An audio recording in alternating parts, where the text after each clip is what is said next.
Mr. Murali Pillai. Question 15, please.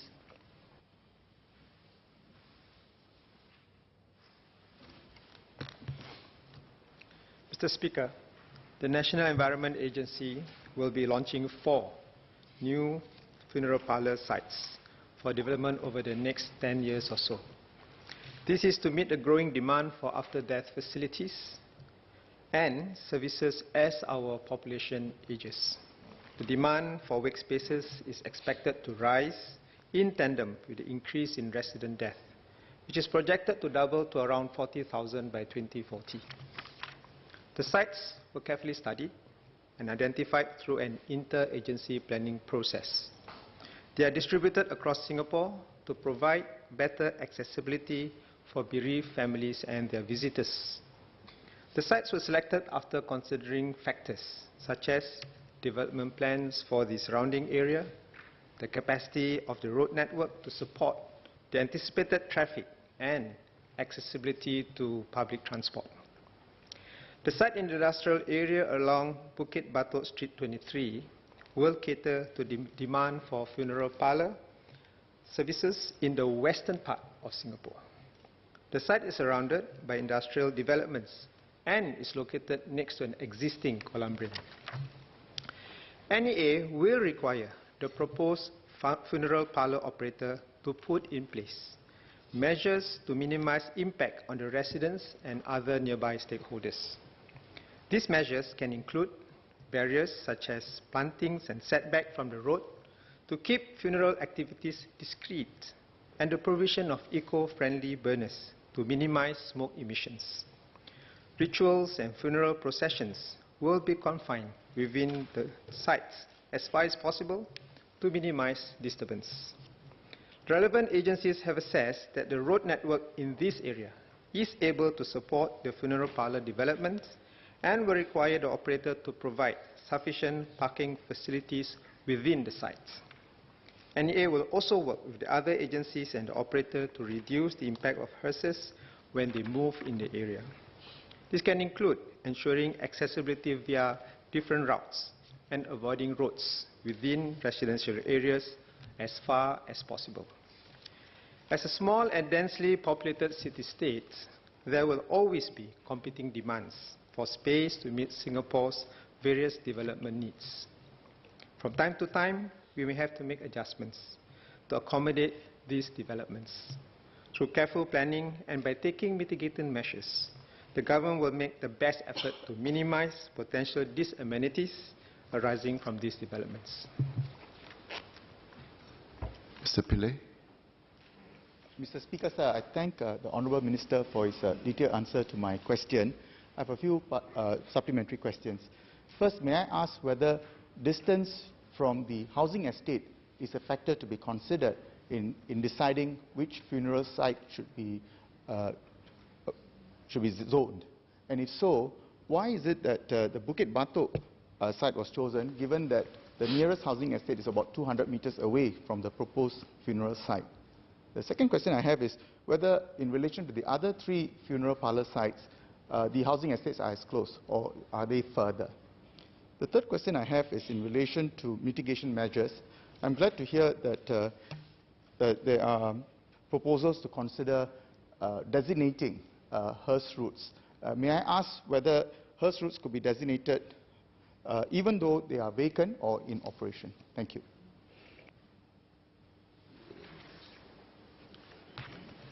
On the second question first, hearse routes, that's the easiest to answer, because when we put out the tender for the funeral operators to come and build, design, we'll put this as part of the requirements for their proposal, what they will do, where they will route. We'll also advise them where's the best routes to take to whichever direction they may be taking to avoid the residents and HDB flats as far as possible. Distance from estate 200 meters. The 200 meters wasn't the exact reason why we do it.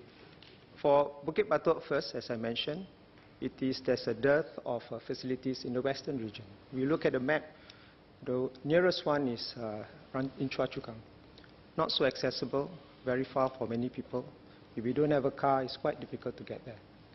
So we think it is is useful to have one in that area.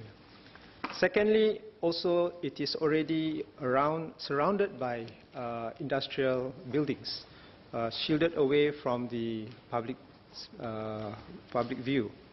Even so, when the operators come to build, we will ask them to build enough shielding so that either noise, these amenities, or even sites can be mitigated. Engineer Libiwa.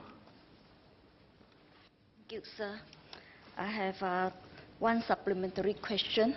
Among the 4 sites selected, one of them is in my constituency. And I would like to ask Minister whether there will be consultation with residents before the design is finalized in order to address the concern of residents. Because surely it will have an impact on my residents who are living in Meng Suan Estate. And just now, my parliamentary colleague asked about the Hearst route. In fact, there have been a lot of feedback from residents because currently quite a lot of them using the route passing by Meng Suan Estate.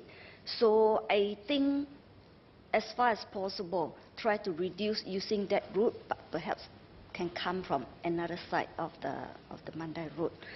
So thank you very much. We thank you, the member, for the clarification question. I think one of the important things we want to recognize that after DES facilities are important social infrastructure.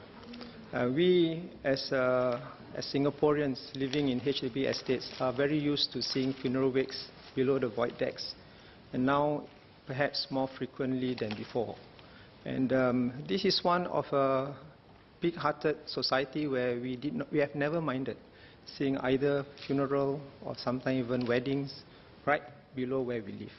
And as you know, where funerals are conducted, even weddings, there are these amenities, and we have tolerated them for a long, long time, ever since we have HDB flats.